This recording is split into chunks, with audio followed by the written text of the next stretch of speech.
Kejap tuan-tuan sekalian, saya share dekat saya punya page di Tadabbur Center. Sekejap ya.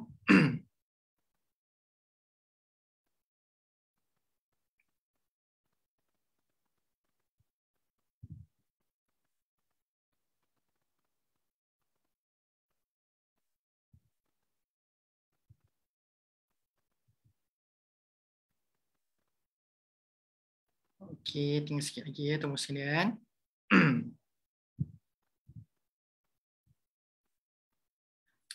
Okey, alhamdulillah selesai. Okey, mari sama-sama kita mulakan insya-Allah. Okey, saya letakkan kat sini untuk nak tengok komen tuan-tuan sekalian. Okey, baik. A'udzubillahi minasyaitonirrajim. Bismillahirrahmanirrahim. Assalamualaikum warahmatullahi wabarakatuh.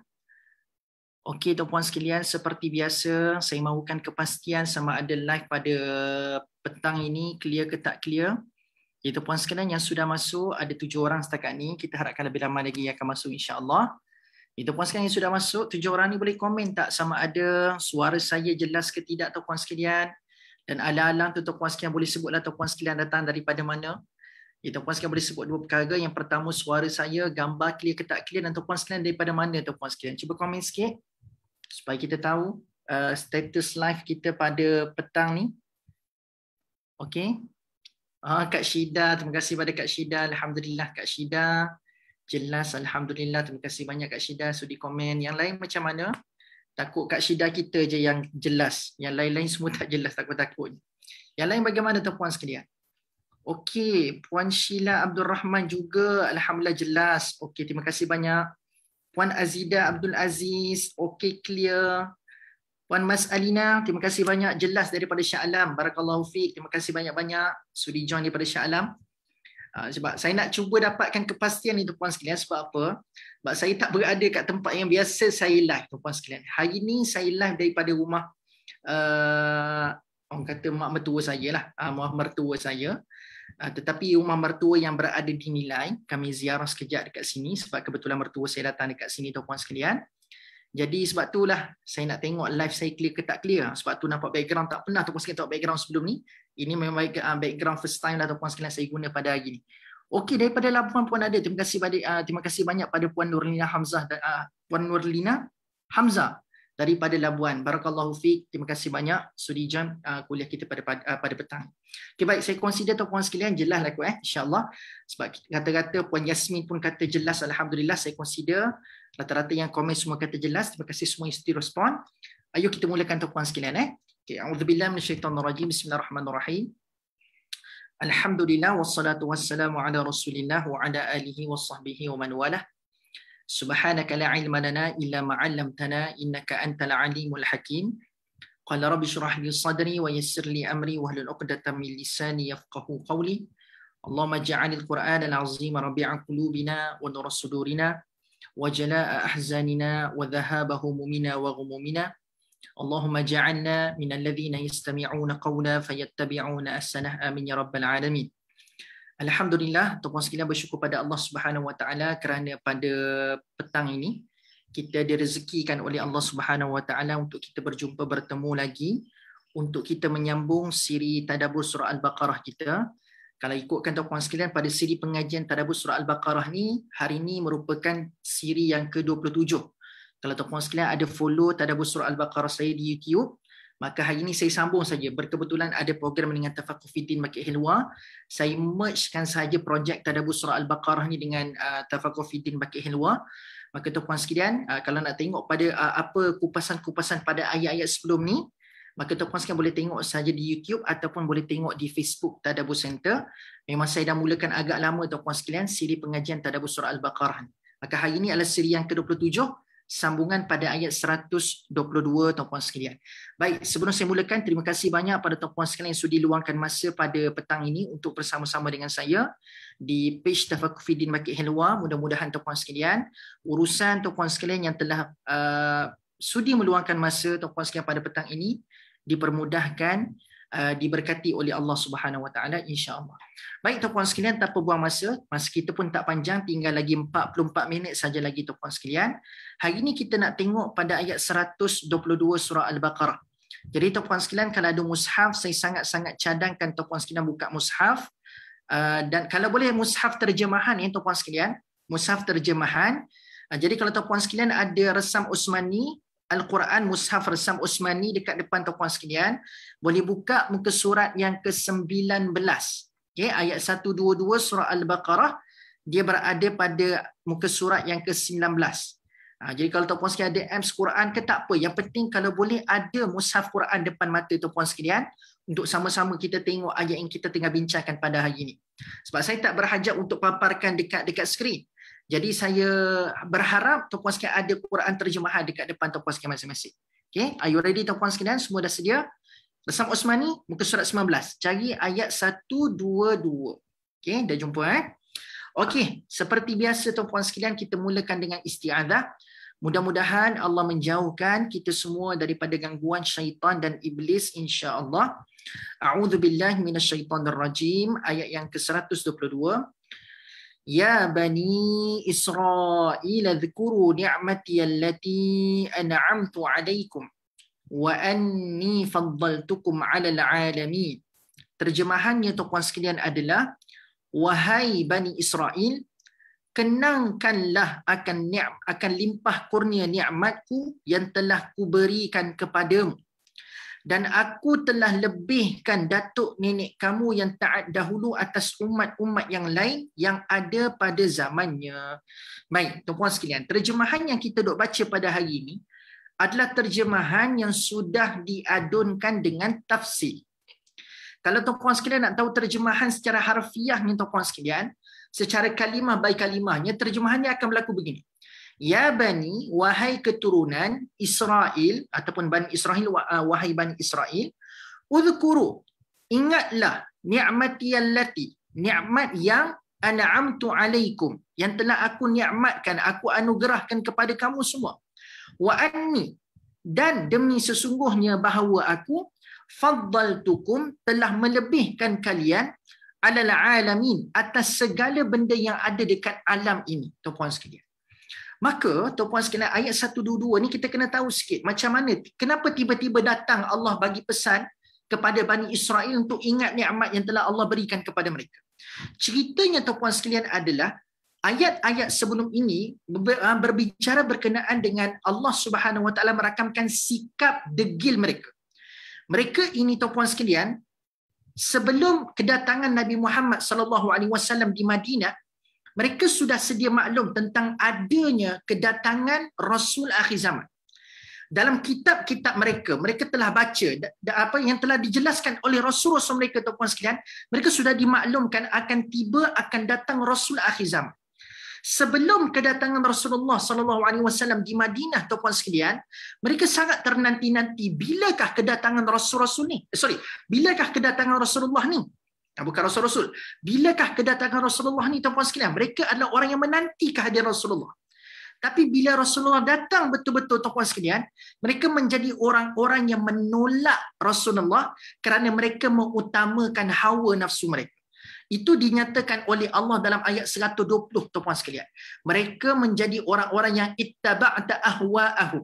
Mereka mengikuti hawa nafsu mereka, lalu mereka menolak Rasulullah SAW.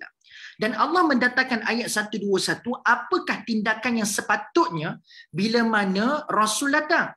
Dan apakah perkara yang sepatutnya kamu lakukan? Kamu kena ikut apa sebenarnya bila kehadiran Rasulullah ini datang ke tempat kamu?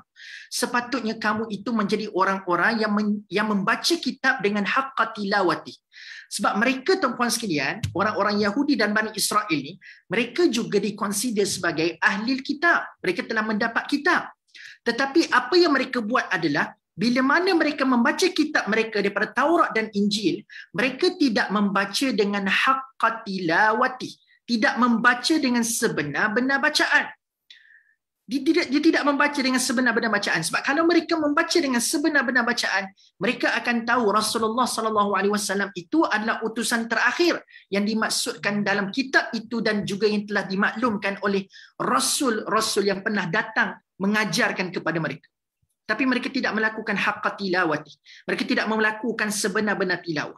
Sebab itulah tuan-puan sekalian, tadabbur yang kita bincang pada sesi yang lepas, sebab itulah kita juga merupakan orang yang telah diamanahkan oleh Allah kepada Rasulullah terlebih dahulu untuk mendapat Al-Quran, dan Al-Quran disampaikan kepada kita hari ini, maka tuan-puan sekalian, apa yang diajarkan oleh Allah dan Rasul itu sudah betul.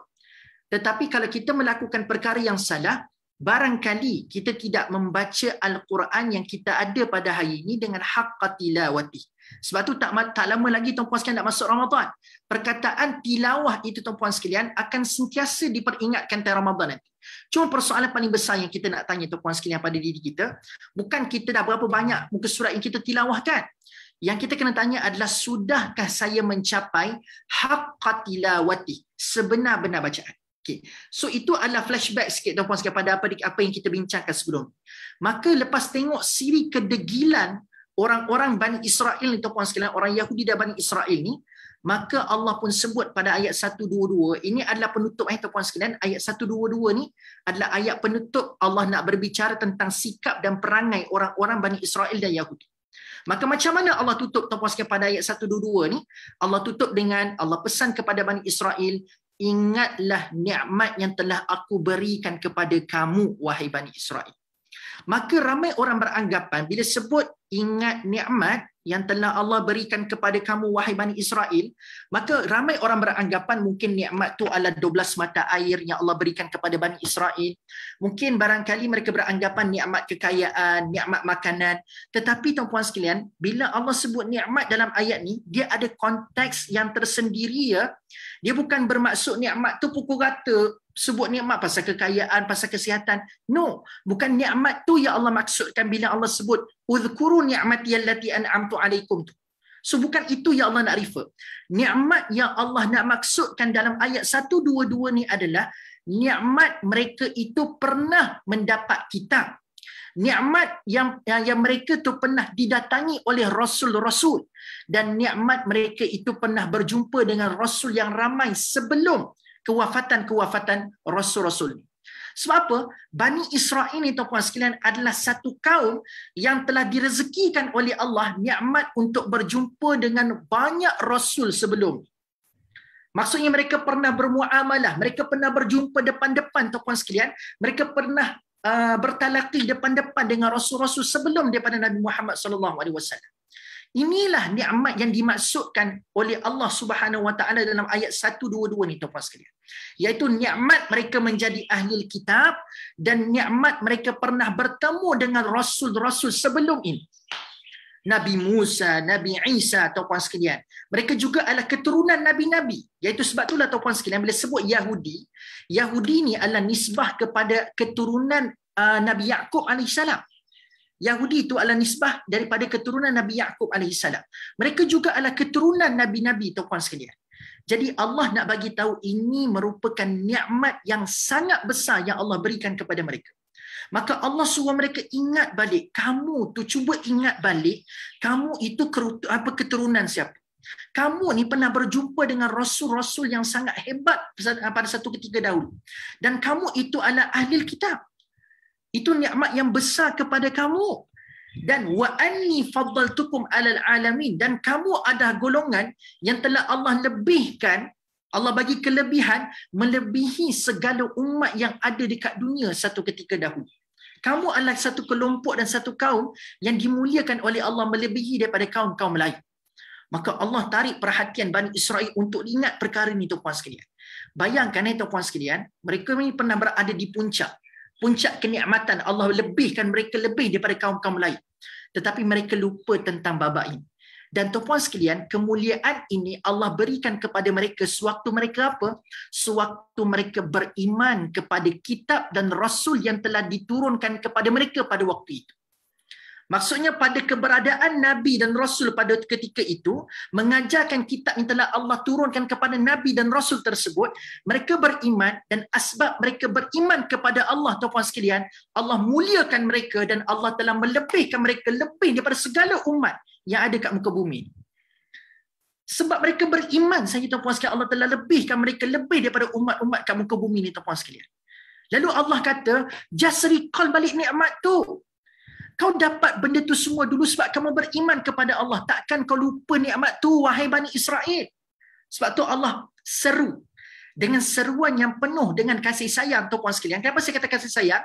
Sebab Allah memulakan ayat ni dengan ya bani, wahai bani Israel. Ya bani Israel, ada perkataan ya dekat depan. So ya kat depan tu adalah nida. Nida ni maksudnya apa tuan-tuan sekalian? Nida ni adalah seruan. Dan biasa perkataan yang mulakan dengan ya kat depan ni, dia menggambarkan al-lutfun. Ma mana lutfun? Lutfun ni adalah kelembutan. Dia macam bila mana Luqman bercakap dengan anaknya, kan tuan-tuan sekalian, ya bunayya, kan ada perkataan ya kat depan tu tuan-tuan sekalian, kan, ya bunayya tu. So ya tu adalah menggambarkan kelembutan. So Allah menyeru dengan penuh kelembutan, wahai Bani Israel, ingat nikmat yang pernah aku bagi dekat kamu satu ketika dahulu. Itu yang Allah nak maksudkan dalam ayat 122 ni tuan-tuan sekalian. Tetapi, okey, dengar baik-baik. Tetapi kita tengok, kenapa sampai begitu sekali Allah nak peringatkan mereka tentang babak mereka ini pernah bertemu dengan Rasul-Rasul, mereka pernah mendapat kitab. Kenapa begitu sekali Allah menarik perhatian mereka untuk mengingati perkara ini? Sebab tuan-tuan sekalian, by the end, akan ada sesetengah sikap manusia ni, dia akan suka tengok datuk nenek moyang mereka ataupun orang-orang yang pernah mereka kagum dan ikut dulu, apa yang mereka akan buat. Begitu. Maksudnya begitu tuan-tuan sekalian. Kadang-kadang bila nak beriman ataupun nak percaya kepada benda-benda yang baru, kadang-kadang it takes time. Dia ambil masa. Tetapi kadang-kadang untuk nak percaya pada benda baru ni tuan-tuan sekalian, kalau tiba-tiba orang yang dia kagum ikut pada benda baru tu, maka dia akan mempercepatkan kepercayaan itu. Tuan-tuan sekalian faham tak faham? Contohnya begini, sebagai analogi mudah ataupun contoh mudah begini. Contoh, katakanlah ada barang baru keluar ataupun ada produk baru keluar tuan-puan sekalian. Okey, tuan-puan sekalian, saya perasan bila tengok is watching ni rata-rata saya tengok yang masuk ni muslimat je belaka. Muslimin ada kot, ada, tapi saya tak perasan. Tapi setakat saya tengok nama-nama yang dia bangkit is watching tu, saya nampak banyak nama-nama wanita ataupun muslimat yang ada join pada sesi tengah hari ni ataupun petang. Maka tuan-puan sekalian, katakanlah ada produk memasak baru keluar. Ni contohnya tuan-puan sekalian, saya sekadar nak meraihkan wanita-wanita yang menjadi majoriti pada kuliah kita pada petang ni. Maka tuan-puan sekalian, katalah produk kuali baru keluar tuan-puan sekalian. Orang duk kata kuali yang orang duk kejar ini tuan-puan sekalian, yang kuali orang duk berebut hari ni. Kalau boleh ada rezeki lebih dia nak beli, kuali marble lah. Saya tak ingatlah istilah dia apa tuan-puan sekalian. Dia ada kuali yang non elastik tuan-puan sekalian. Dia ada kuali marble, tak silap saya, ada kuali marble. Katakanlah ada produk kuali baru keluar tuan-puan sekalian. Lalu kita ni tengok, harga dia mahal lah kuali ni. Produk baru pula tu tak pernah tengok pun ada orang guna sebelum ni. Maka dia pun tengok ada produk baru keluar, harga pula mahal. Lalu dia rasa macam takut nak beli sebab apa? Sebab dia takut kuali tu tak efektif seperti mana sangkaan yang dia sangkakan dengan harga yang dia nak beli. Maka tuan-puan sekalian, dia tak belilah akhirnya tuan-puan sekalian disebabkan dia ada ragu-ragu pada produk tu. Tetapi tuan-puan sekalian, tiba-tiba ada keluarga terdekat dia yang dia percaya. Tiba-tiba keluarga terdekat dia beli. Dan keluarga dia tuan-puan sekalian pula bagi review, kuali ni memang bagus, sepadan, berpatutan dengan kuali dengan harga dia. Maka aku cadangkan kau belilah. Satu, keluarga terdekat dia pula dah beli tuan-puan sekalian. Tiba-tiba orang yang dia duk kagum, yang dia duk follow selama ni, mungkin barangkali tuan-puan sekalian dia punya mungkin istilah ni macam tak berapa nak best sangat digunakan, tapi contoh idola dia pula barangkali beli kuali tu dan memberikan review yang juga baik, iaitu dia percaya bagus. Lepas tu idola dia kata bagus kuali ni, pakat-pakat beli belaka deh, gitu. Jadi tuan-puan sekalian, pada asalnya benda yang baru dia tak percaya, dia tolak, dia tak nak beli. Tetapi sebab orang yang terdekat dengan dia dah beli, orang yang dia kagum pun dah beli, agak-agak dia beli dah tuan-puan sekalian. Sebelum ni dia tak beli sebab dia ragu-ragu je. Tapi sebab orang dia kagum, orang yang rapat dengan dia dah beli dan dah guna, bagi review yang baik pula tu, rasa-rasa orang tu akan beli dah tuan-puan sekalian. Dia akan beli. Walaupun benda tu baru, produk tu baru, jenama tu baru. Tapi orang-orang terdekat dengan dia tu pakat beli belakang dah, dia akan beli tuan-puan sekalian. Nampak tak? Jadi, Allah tengok mereka ni, Bani Israel dan orang Yahudi tolak Rasulullah disebabkan tuan-puan sekalian dia orang ni ada ego. Mereka mengutamakan hawa nafsu mereka. Maka bila ayat 122 ni datang, Udhkuru ni'mati allati an'amtu alaikum, dan nikmat yang dimaksudkan dalam ayat ni adalah korang pernah jumpa Rasul, korang pernah mendengar mereka mengajarkan kitab kepada kamu, kamu telah menjadi keturunan Rasul-Rasul. Maka cuba kau tengok balik Rasul-Rasul dulu dia sebut apa. Kamu tolak Muhammad sekarang ni, tapi cuba kau tengok keturunan-keturunan kamu, Rasul-Rasul kamu, kitab-kitab kamu. Cuba tengok semua benda yang kamu duk follow satu ketika dahulu sampai Allah muliakan kamu tu, apa kitab kamu cakap? Apa Rasul-Rasul kamu cakap? Apa keturunan-keturunan kamu akan cakap tentang respon apa yang kamu buat pada hari? Jadi, kalau kamu susah nak terima benda baru disebabkan atas kapasiti kamu sehingga kamu ragu-ragu, cuba kau tengok orang yang kamu kagum cakap apa. Kitab yang kamu duk ikut tu cakap apa. Takkan tak ada satu benda yang menghalakan kepada keputusan yang kamu nak buat sekarang ni. Kau nak kena ikut ke tidak Rasul, itu keputusan yang kamu nak bincangkan ataupun kamu nak buat sekarang. Tapi cuba tengok orang-orang sebelum. Kamu tengok dia akan pilih yang mana agak-agak. Sebab itu Allah begitu bersungguh menggunakan pendekatan udhkuru ni'mati allati an'amtu alaikum dalam ayat ini, bertujuan kalau kamu susah nak decide disebabkan kapasiti kelemahan kamu sendiri, maka kamu perlu mendapat ataupun tengok pada apa yang orang-orang sebelum ni akan komen pada apa yang kamu nak putuskan sekarang. Takkan itu tak mempermudahkan kamu lagi untuk buat keputusan yang betul. Begitu. Sebab akhirnya tuan-puan sekalian, ada setengah-setengah manusia ni dia suka ikut pada orang yang dia pernah follow sebelum ni. Setuju tak setuju tuan-puan sekalian? Ada jenis perangai kita hari ni, kalau dia tengok dia punya orang yang dia kagum, orang yang dia follow tu buat benda tu, dia akan buat benda tu tuan-puan sekalian. Betul tak betul? Ini antara benda yang boleh dikira sebagai, nak kata penyakit, mungkin penyakit juga. Ataupun kadang-kadang benda baik pun benda baik juga. Kalau nak kata, kenapa saya kata ada setengah tu ada portion kebaikan? Kenapa saya katakan sedemikian? Sebab kalau orang yang dikagum tu ajak buat benda baik dan betul dan sahih, tak apa. Yang kita dah bimbang hari ni, semangat ikut-ikutan ni kuat. Tapi orang yang diikut tu pula menyeru kepada benda-benda yang fasad, benda-benda yang rosak, benda-benda yang tak betul. Kan? Tetapi Allah Subhanahu Wa Taala kenapa last kali kenapa baru bangkitkan pasal ni? Maka Allah kata, kenapa yang ni poin terakhir? Sebab at least kau follow je lah apa yang Rasul-Rasul sebut ataupun kitab-kitab ni sebut. At least itu kot membantu kamu untuk buat keputusan yang betul. Sebab tu dia tak diletakkan di awal tu lagi. Dia letakkan di hujung cerita tentang Bani Israel dengan Yahudi, tuan-puan sekalian. Sekarang faham tak faham? Kenapa Allah begitu beri? Dan tuan-puan sekalian, Allah menyebutkan penutup ayat ni, wa anni faddaltukum 'alal 'alamin. Allah kata bahawa aku telah melebihkan kalian lebih daripada segala umat yang ada ke alam. Dan tuan-puan sekalian, untuk makluman, faddaltukum disebut dalam sebutan fi'il madhi. Faddaltukum disebut dalam sebutan fi'il madhi. Fi'il madhi ni apa tuan-puan sekalian? Fi'il madhi ni adalah past tense. Benda yang sudah berlaku tuan-puan sekalian. Dia bukannya present tense. Fi'il madhinya adalah past tense. So Allah sebut, Allah telah lebihkan mereka ni tuan-puan sekalian secara past tense. Benda yang dah berlaku. Maka tuan-puan sekalian, bila Allah sebut wa anni faddaltukum 'alal 'alamin, maksudnya mereka itu lebih daripada segala umat tu, itu hanya berlaku pada benda yang sudah berlaku. Which mean past tense. Bukan sekarang. Sebab apa yang kau buat sekarang ni, wahai Bani Israel, menolak Rasulullah SAW tu, takkan menjadikan kamu itu lebih daripada segala umat yang lain. Aku pernah bagi kemuliaan tu, aku telah lebihkan kamu tu dulu. Wa anni faddaltukum, past tense. Tapi apa yang kau buat sekarang ni, tak seperti mana apa yang pernah berlaku satu ketika dahulu. Dulu kau follow Rasul, kau follow kitab, tapi kenapa sekarang kau tak ikut Rasul yang dah diberi hint oleh Rasul-Rasul terdahulu? Kenapa? Gitu. Jadi yang dimuliakan, yang disebutkan mereka ni lebih daripada umat lain tu, itu dulu saja. Sebab tu Allah sebut faddaltukum dalam bentuk past tense. So kamu pernah berada at the peak, at the top satu ketika dahulu.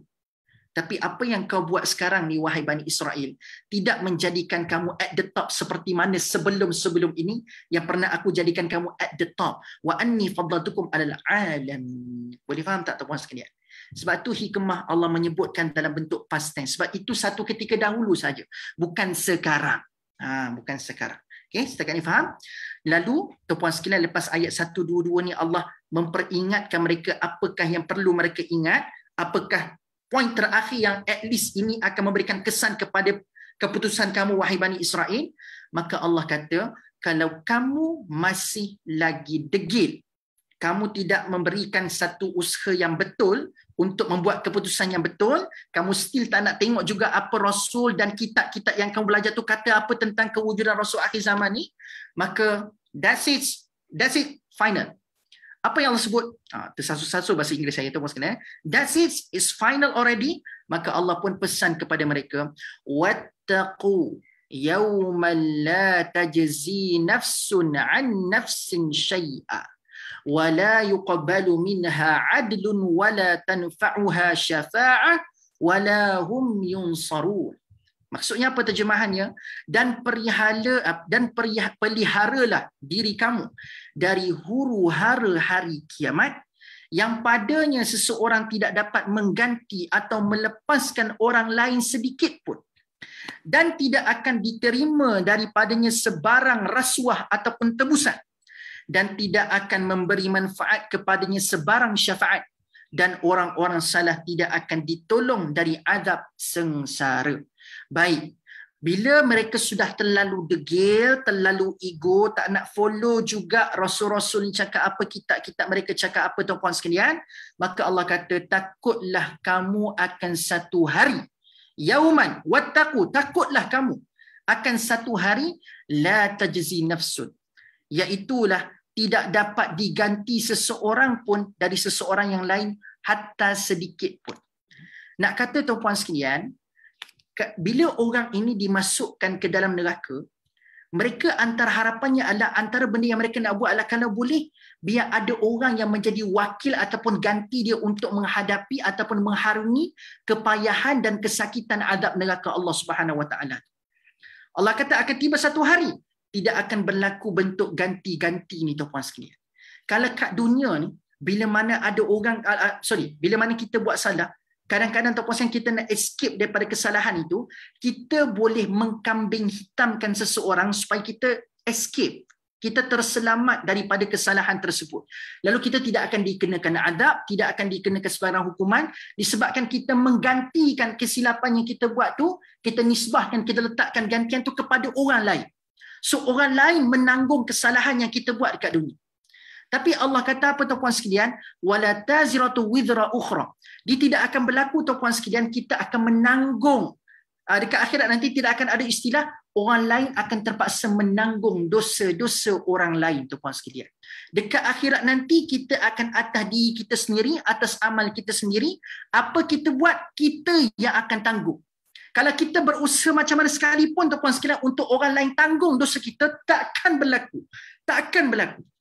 Sebab kita akan bertanggungjawab atas dosa dan tindakan yang kita buat sendiri. Dia tidak akan ada possibility, kau tolong ambil alih tempat aku kena seksa. Tak boleh.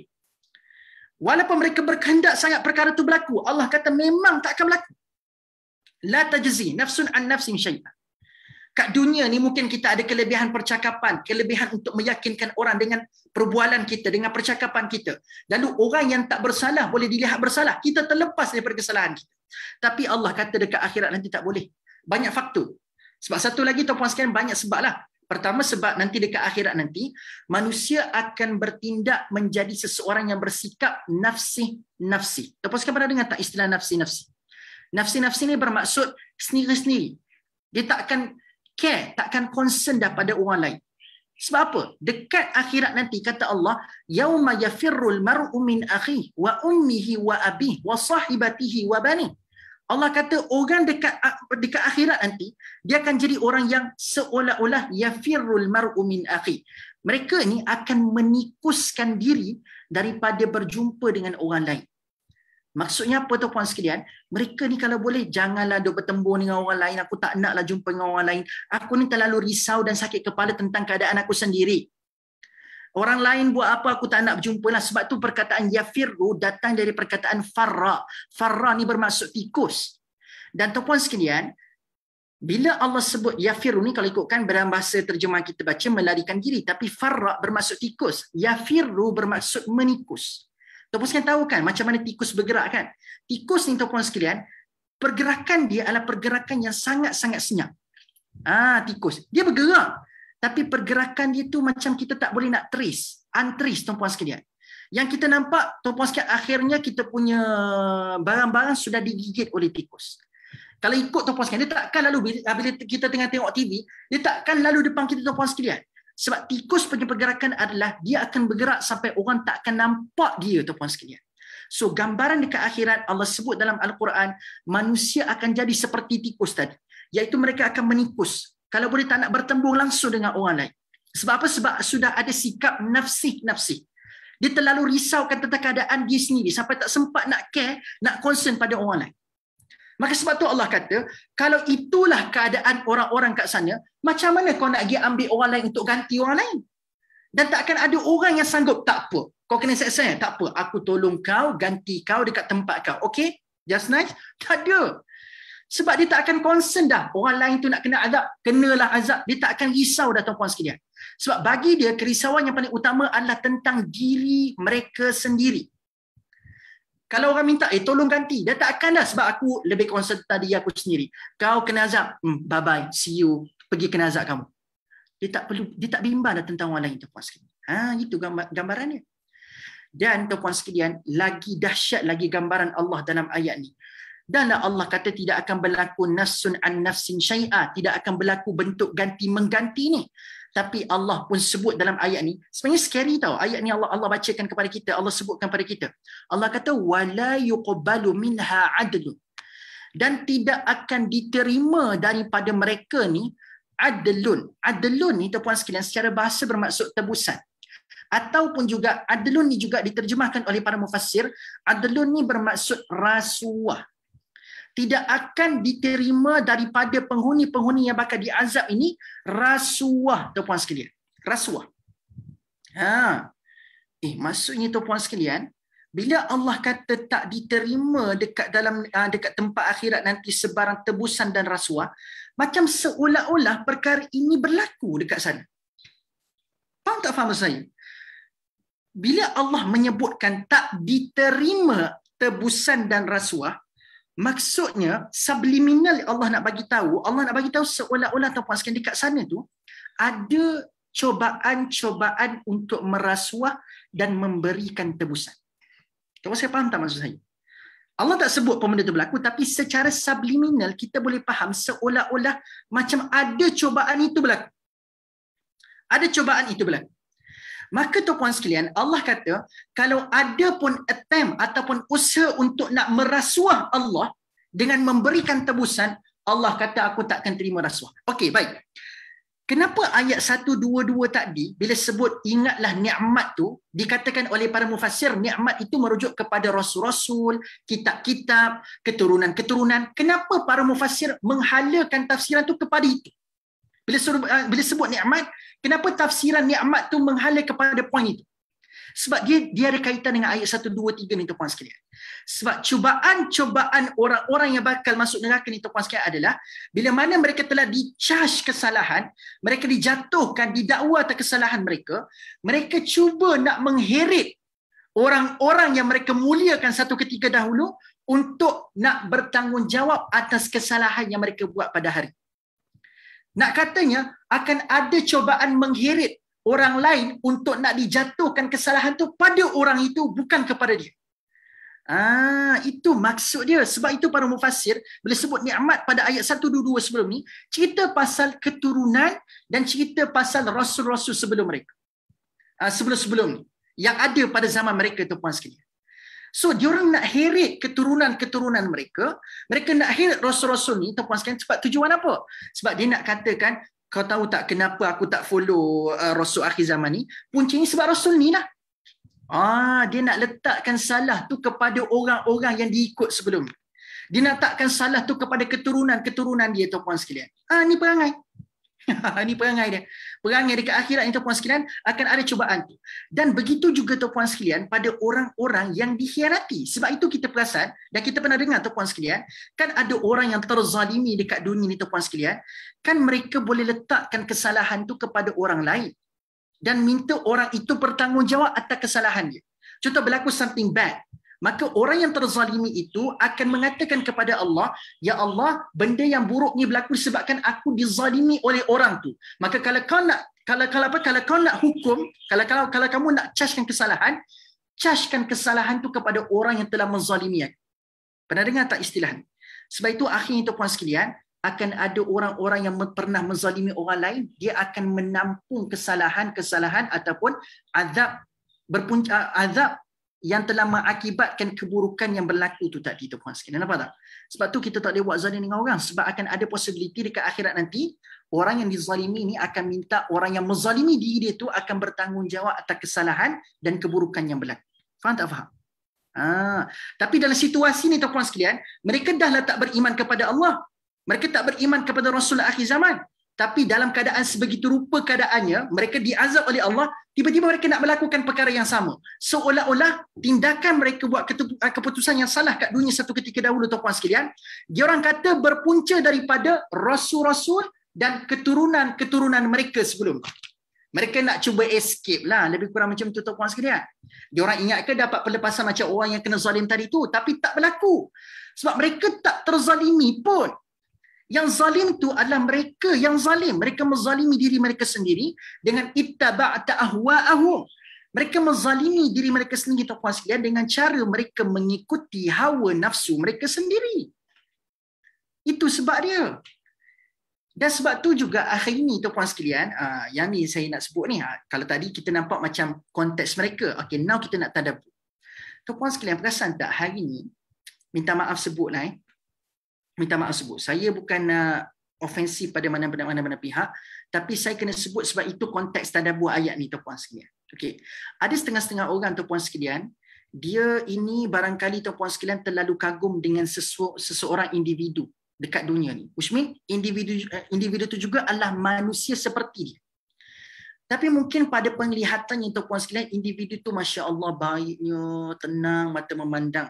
Pakaiannya Masya Allah waraknya, nampak hebat, nampak islami, nampak tanda-tanda seorang yang sangat tawaduk, sangat-sangat siqah. Maka orang itu, dia mula menunjukkan hormat dan ketundukan kepada individu yang dia kagum. Lalu tuan-puan sekalian, setiap tindak tanduknya berdasarkan apa yang orang yang dia kagum tu buat. Maka orang yang dikagum tu kata, uish, saya terpesona dengan akhlak dia. Apa yang orang tu cakap semutih-semutih dia ikut, tuan-puan sekalian. Tak ada benda yang lain. Apa orang tu cakap dia ikut, apa orang cakap dia ikut. Tanpa dia menilai apa yang diseru oleh orang tu betul ke salah. Betul ke salah. Maka tuan-puan sekalian, disebabkan tu, na'udzubillah, katakanlah orang yang diikut tu menyeru kepada benda-benda yang salah. Maka apa yang dia buat tu pula sebab dia kagum dengan orang tu, dia ikut je apa yang orang tu suruh, maka dia telah melakukan perkara-perkara yang salah. Maka tuan-puan sekalian, akhirnya nanti apa yang berlaku? Mereka seolah-olah macam, oh, saya dulu dekat dunia ni salah disebabkan tu, saya follow orang tu. Allah kata, kalau ya betul, Puan Liza, Kak Liza, iaitu taksub. Dia telah taksub dengan orang tu. Maka tuan-puan sekalian, untuk maklum, anda kena pegang kefahaman yang betul-betul. Ada orang sangkakan, oh sebab saya follow orang tu, maka orang tu salah, dia suruh saya pada benda salah sebab saya ikut benda salah, sebab saya ikut orang tu sebab dia suruh benda salah. Maka dia menyangkakan seolah-olah dia boleh tanggungjawabkan perkara itu kepada orang yang ditaksub. Tapi Allah kata, sejak bila aku suruh kamu ikut keturunan-keturunan kamu? Sejak bila pula aku suruh ikut orang-orang yang kamu kagum? Yang aku suruh ikut adalah kebenaran, bukan ikut orang. Nampak tak tuan-puan sekalian? Sebab Allah kata ketaksuban kamu ni tak akan boleh menyelamatkan kamu dekat akhirat pun. Yang Allah suruh kita ikut adalah kebenaran, bukan orang. Tadi bukan Ustaz kata ke ayat 122 ni Allah suruh ikut orang-orang sebelum ni. Orang-orang sebelum ni yang dimaksudkan oleh Allah adalah orang-orang yang telah diiktiraf oleh Allah sebagai orang yang benar, rasul-rasul, kitab-kitab. Yang itu kita tak boleh nak tolak, tuan-puan sekalian. Tetapi kita zaman sekarang pada hari ini, tuan-puan sekalian, rasul tak ada. Rasul tak ada yang hidup di akhir zaman ni, tuan-puan sekalian. Kita cuma ada rasul yang kita kena ikut jejak langkah dia, Rasulullah. Tetapi pada rasul tak nak taksub, pada Rasulullah tak nak taksub, tuan-puan sekalian. Yang ditaksub adalah pada orang-orang yang berpakaian indah, yang berperwatakan baik, yang mungkin barangkali, tuan-puan sekalian, ada kelebihan-kelebihan tertentu. Yang ditaksub pada orang. Tapi dia tak taksub kepada untuk nak mencari kebenaran. Yang tu yang kita duk bimbang pada hari ni tuan-tuan sekalian. Orang mengikuti orang, bukan ikut kebenaran. Yang itu kita duk bimbang pada hari. Itulah permulaan kerosakan kehidupan kita tuan-tuan sekalian. Kita mula ikut orang, bukan ikut kebenaran tu tuan-tuan sekalian. Sebab tu akhirnya bila mana orang yang dia follow tu, yang dia ikut tu buat salah, dia tak boleh nak terima. Faham tak? Sebab dia kata, saya follow dia selama saya nampak baik, takkan dia buat benda-benda salah macam ni. Sebab itulah akhirnya kebenaran dinafikan semata-mata ketaksuban kepada orang-orang tertentu. Dia sangkakan dekat akhirat nanti bila hari pertanggungjawaban berlaku, hari perhitungan berlaku, dia boleh heret orang-orang yang dia taksub tu. Tapi bagi Allah, tak. Orang yang dia taksub tu tak akan mampu menyelamatkan dia sekalipun. Takkan mampu diselamatkan oleh orang-orang yang dia taksub dekat dunia. Sebab orang yang kamu taksub kat dunia dulu pun dia tengah duk sibukkan tentang nasib dia sendiri. Ini kan pula dia nak tolong jadi pengganti kat tempat kamu. Takkan. Dia nak, orang-orang yang bakal masuk neraka ni, dia nak rasuah Allah dengan, kau ambil orang ni, jangan ambil aku. Dia nak rasuah Allah tu, dia bagi tebusan. Kau ambil dia ni. Tapi Allah kata, la tajzi nafsun an nafsin syai'a wa la yuqbalu minha adlun. Allah kata tak. Dan Allah pun sebut, wala tanfa'uha syafa'ah. Dan tidak akan ada manfaat syafaat kepada orang-orang sebegini. Mana taknya tuan-tuan sekalian, dia ni kan dekat dunia, Bani Israel ni kan ditolak Rasul. Dia tak percaya pada Rasulullah SAW. Rasulullah tu pula adalah penyampai manfaat. Penyampai syafaat. Bukan manfaat, penyampai syafaat. Tuan-tuan sekalian kena perbetulkan tuan-tuan sekalian pada hari ini, Nabi Muhammad tak ada kuasa bagi syafaat. Nabi Muhammad cuma penyampai syafaat sahaja. Hakikatnya yang memberikan syafaat itu hanya Allah Subhanahu Wa Taala je. Nabi tak ada kuasa bagi syafaat dekat manusia dekat akhirat nanti. Kalau Nabi ada kuasa tuan-puan sekalian, dah lama semua umat Nabi diselamatkan. Tetapi Nabi tak ada kuasa bagi syafaat. Nabi cuma penyampai sahaja. Penyampai syafaat. Sebab tu ayatul kursi yang kita duk baca tuan-puan sekalian, Allah sebut benda, man zalladhi yashfa'u 'indahu illa bi'idznih. Kan Allah sebut perkataan yashfa', syafaat. Dan Allah kata syafaat tu berlaku dengan cara macam mana? Illa bi'idznih, dengan izin Allah Subhanahu Wa Taala sahaja. Maka jelas terang lagi bersuduh, kuasa bagi syafaat ni Allah je yang boleh bagi. Tapi kan orang-orang Bani Israel ni kan, dia orang menyangkakan rasul-rasul yang mereka percaya dulu tu boleh bagi syafaat. Tapi tak boleh. Tak boleh. Memang tak boleh. Sebab rasul-rasul, Nabi Muhammad tak boleh bagi syafaat. Sebab Allah kata orang-orang yang terlalu taksub, dia tidak mengikuti perkara yang benar, maka mereka tidak akan layak mendapat syafaat daripada Allah Subhanahu Wa Taala. Dan bila syafaat tak dapat daripada Allah, maka Allah kata walahum yunsarun, dan mereka tidak akan mendapat kemenangan. Kalau ikutkan yang yunsarun dalam ayat ni merujuk kepada perkataan tolong kan, tapi nasara ni bermaksud pertolongan yang akan membuahkan kemenangan. Sebab tu ada satu surah yang disebut dalam Al-Quran, surah An-Nasru. An-Nasru ni betul lah maksudnya pertolongan. Tapi pertolongan yang bagaimana yang dimasukkan dalam sebutan An-Nasru ni?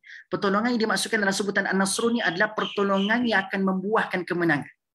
Sebab diorang sangkakan waktu mereka nak letakkan tebusan tadi tu, so diorang beranggapan bahawasanya Allah akan terima tebusan tu dan mereka akan menjadi orang-orang yang menang. Tapi Allah kata tak, aku tak terima tebusan, aku tak terima gantian. Sebaliknya kalau kamu telah diputuskan untuk diadab itu, kamulah orang yang akan menanggung adab itu. Takkan ada gantian, takkan ada tebusan.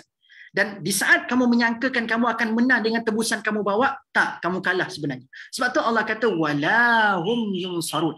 Tidak akan berlaku pertolongan yang akan memberikan kamu kemenangan, wahai Bani Israel. Begitu tuan-puan sekalian.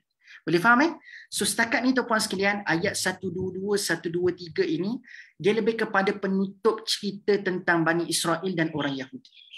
Iaitu Allah terpaksa membawa kepada elemen, kau kena tengok balik apa Rasul dan kitab kamu cakap, itu nikmat terbesar kepada kamu.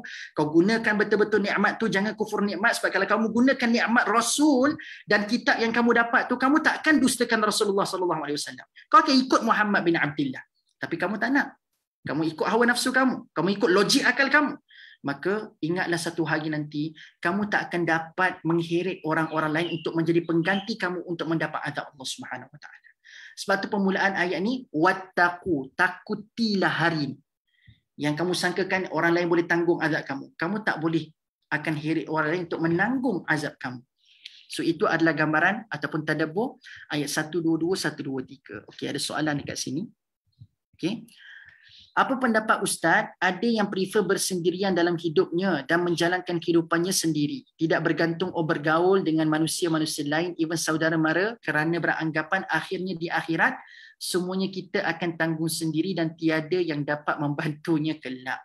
Tuan-puan sekalian, tak juga, tak boleh. Sebab kita kena faham kat sini.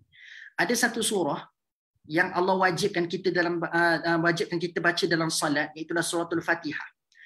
Dalam suratul Fatihah, tuan-puan sekalian, Allah tak suruh kita hidup sendiri. Walaupun salat kita itu bersendirian, semayang seorang-seorang, tapi Allah sentiasa peringatkan kita ni hidup bersaudara dan kita kena fikirkan juga tentang orang lain. Iaitulah Allah sebut dalam ayat ke-5, ayat ke-6 suratul Fatihah. Perasan tak? Semayang seorang-seorang, kita still sebut iyyaka na'budu. Hanya kepadamu kami sembah. Kan semayang seorang-seorang. Tapi kenapa sebut perkataan kami? Kami sembah. Wa iyyaka nasta'in. Dan hanya kepadamu kami minta tolong. Semayang seorang-seorang patutnya sebutlah hanya kepadamu aku sembah. Hanya kepadamu aku minta tolong. Dan sepatutnya ayat ke-6 juga tunjukkan aku jalan yang lurus. Kalau kita semayang seorang-seorang dengan ada semangat seorang-seorang tu, ada semangat keakuan tu. Tapi kenapa tak sebut aku? Dalam ayat 5 dan ayat 6. Ayat ke-5 tu kita sebut hanya kepadamu kami. Dalam ayat ke-6, tunjukilah, bukan aku, tunjukilah kami. Walaupun semayang seorang-seorang. Seolah-olah Allah suruh kita ni hidup dalam keadaan bermasyarakat. Ya betul lah, cerita pasal dekat akhirat nanti kita akan bersendirian juga. Tapi itu adalah gambaran, tuan-puan sekalian, kita dekat akhirat nanti akan dipertanggungjawabkan atas apa yang kita lakukan. Dan antara benda yang Allah pertanggungjawabkan adalah, ada tak kamu risaukan ataupun cakna ketidak kepada orang sekeliling kamu? Bila kamu jadi baik, kamu ajak tak orang sekeliling kamu ni jadi baik sama? Itu juga antara benda yang Allah pertanggungjawabkan ke atas individu-individu manusia dekat akhirat nanti. Kalau kita jenis tak concern pada orang lain, kalau kita benar-benar nak ikut Rasulullah sallallahu alaihi wasallam, Rasulullah dia tak fokus untuk nak baikkan diri dia seorang saja, tuan-puan sekalian. Kalaulah hidup ni tentang nak baikkan diri sendiri, saya tak perlu bergaul dengan orang lain, dah lama dah Nabi Muhammad lepas dapat wahyu daripada Allah Subhanahu Wa Taala, Nabi amal seorang-seorang, Nabi tak perlu cara pasal orang lain. Cukup aku dengan Allah rapat, tak perlu nak bimbang nak kena ajak orang lain. Tapi Nabi sendiri ada semangat keluar daripada rumah, ajak orang lain kepada Islam, dan Nabi berpenat lelah, Nabi dicaci, Nabi dihina, Nabi mengalami banyak ujian dalam nak ajak orang jadi baik sahaja, tuan-puan sekalian. Kan? Nak ajak orang jadi baik sama. Maka jelas kat sini, kalau kita betul-betul mengagumi Rasulullah dan kita benar-benar ikut sunnah Nabi memperlihatkan kita kena keluar dan kita kena bergaul dengan orang lain. Supaya kita tidak akan dipertanggungjawabkan secara sendirian nanti dekat akhirat. Kenapa kamu tidak concern pada orang lain? Tak cukup ke 17 kali kamu baca dalam surah Al-Fatihah paling kurang tu memperingatkan kamu kena ada semangat ajak orang lain sama? Kenapa kamu jadi orang yang bersifat sendirian sekarang ni? Lebih kurang macam itulah. Puan apa yang bertanya tadi ya? Puan Suzana Puan Suzana. Mudah-mudahan menjawab. Maksud saya tuan-puan sekalian tak boleh. Sebab itulah Allah sebut orang-orang yang dia concern pada diri seorang je, tak concern pada orang lain, dia tak ajak orang kepada kebenaran, dia tak sabar ajak orang kepada kebenaran, orang ini Allah kata orang tu akan rugi. Orang ni still akan rugi, tuan-puan sekalian. Boleh faham Ya, tuan-puan sekalian, kena faham, saya bagi kesimpulan mudah je untuk ayat 122, 123 ni. Kalau boleh, nak beriman, nak ikut jalan kebenaran ni, jangan sampai kita terikut-ikut orang. Yang kita kena ikut adalah kebenaran tu.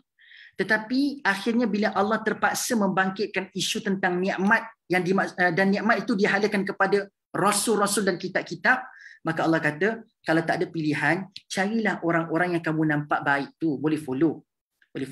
Tapi make sure yang orang-orang itu telah melakukan selari dengan apa yang Allah suruh. Selari dengan kebenaran yang kamu dah maklum. Tetapi kalau main ikut tanpa kita pun tak kenal kebenaran, kita pun tak tahu orang tu buat benda yang benar ke tidak, yang tu yang ditakuti. Yang Allah sebut nikmat tu, aku nak suruh kau ikut Rasul-Rasul. So Rasul-Rasul itu adalah orang yang telah diiktiraf oleh Allah, orang yang layak dan perlu diikuti. Maka sebab tu Allah kata, "Udhkuru ni'mati allati an'amtu 'alaikum." Tu nikmat kepada kamu tu. Aku bagi kepada kamu orang yang kau boleh ikut. Akhir zaman ni tuan-puan sekalian, orang yang ada tuan-puan sekalian pada hari ni, kita kena hati-hati nak ikut. Nikmat Bani Israel adalah Allah kata itu Rasul dan kamu boleh ikut orang tu. Tak perlu nak serabut kepala tuan-puan sekalian nak tengok orang ni ikut ke tidak, betul ke tidak. Tak. Allah dah kata dia Rasul, mendapat validation daripada Allah Subhanahu Wa Taala. Sebab tu dia katakan nikmat yang sangat besar. Dia orang dapat orang boleh ikut. Kita ni kena ikut Nabi Muhammad tapi tak dapat nak bersemuka dengan Nabi. Maka kita kena betul-betul faham agama ni tuan-puan sekalian, barulah jalan yang kita ambil itu adalah jalan yang betul. Sebab itu tuan-puan sekalian, akhir zaman ni fitnah dia besar. Fitnah dia sangat besar tuan-puan sekalian. Ujian akhir zaman ni sangat besar.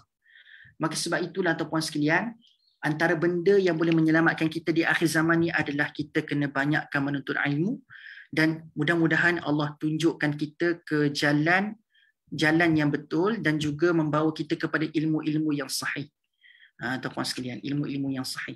Kita tak nak hidup kita disibukkan dengan ilmu-ilmu yang tidak ada, orang kata apa tuan-puan sekalian, tidak ada kesahihannya, bahkan sekadar ikut rasa-rasa semata-mata. Ramai orang pada hari ini sukalah pada ilmu-ilmu rasa-rasa ni tuan-puan sekalian, tetapi bagi saya tuan-puan sekalian, walaupun dia nampak sedap didengar, tetapi tidak semestinya ianya adalah benda-benda yang betul untuk kita ikuti. Okay? Kadang-kadang tuan-puan sekalian, kebenaran itu dia pahit untuk ditelan. Dia kadang-kadang dia menampak-nampak amalan-amalan kita yang kita lakukan pada zaman sekarang. Tetapi itulah sikap kebenaran. Kebenaran ni dia tidak berpihak kepada mana-mana orang. Kalau ada orang yang disuka ikut kebenaran, dia akan tenang. Tapi ada orang yang suka ikut rasa-rasa tuan-puan sekalian, kebenaran ni akan pukul ataupun akan paku je. Dia akan tembak aja, dia akan smash je tuan-puan sekalian. Supaya tujuannya untuk menyedarkan kita daripada lamunan ataupun tidur-tidur kita yang tidur-tidur kita yang lena selama. So kebenaran dia tak akan berpihak kepada punya perasaan orang. Dia akan bagi kebenaran dan kebenaran itu perlu diikuti oleh manusia-manusia yang menginginkan kebenaran. Okey, boleh So itu gambaran ataupun tadabbur kita pada ayat 122 dengan 123 tuan-puan sekalian. Jadi wallahu a'lam bissawab tuan-puan sekalian, kita berhenti sampai ayat 122 terlebih dahulu.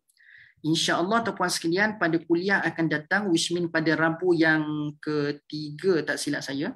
Lagi 2 minggu lah insyaAllah tuan-puan sekalian, pada hari Rabu, kita akan sambung pada ayat yang ke-124. Ayat 124 ni pula tuan-puan sekalian, Allah cerita tentang lain. Kalau tadi Allah cerita pasal golongan-golongan yang dimurkai oleh Allah, iaitu Bani Israel, orang-orang Yahudi. Maka ayat 124 ni Allah mengangkat pula cerita berkenaan dengan orang-orang yang beriman kepada Allah. Dan dalam ayat ni ada seorang Nabi yang disebutkan oleh Allah Subhanahu Wa Taala dalam ayat 124 ni. Nanti kita akan bincang pada kuliah akan datang insya-Allah. So cerita pasal Bani Israel dan kedegilan mereka ni dah tamat sampai ayat 123 ni tuan-puan sekalian. Lepas ni tak cerita dah pasal mereka. Ada cerita pasal orang lain pula lepas ni insya-Allah.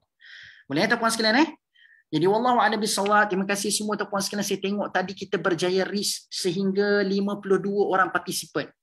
Bukan mudah tuan-puan sekalian nak kumpul orang 52 orang untuk mendengar kuliah di tengah-tengah hari yang panas terik ini tuan-puan sekalian. Dengan keadaan orang yang tengah tak sempat nak lunch hour. Terima kasih juga pada staff TM. Pada waktu-waktu sebegini boleh menganjurkan kuliah-kuliah dan ada orang mesti boleh join. Mungkin ada orang yang tengah join sambil makan tuan-puan sekalian. Apa jua tindakan ataupun keadaan tuan-puan sekalian pada saat ini. Barakallahu fikum. Terima kasih semua yang sudah join.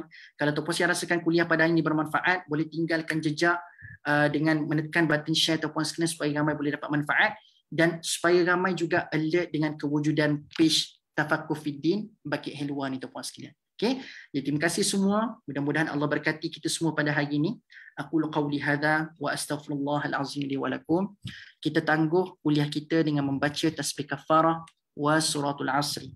Subhanakallahumma wa bihamdik asyhadu an la ilaha illa anta astaghfiruka wa atubu ilaik. Bismillahirrahmanirrahim. Wal 'asri innal insana lafi khusr illa alladhina amanu wa 'amilus shalihat wa tawassaw bil haqq wa tawassaw bis sabr. Siru ala barakatillah ma'as salamah wa lil liqa. Assalamualaikum warahmatullahi wabarakatuh.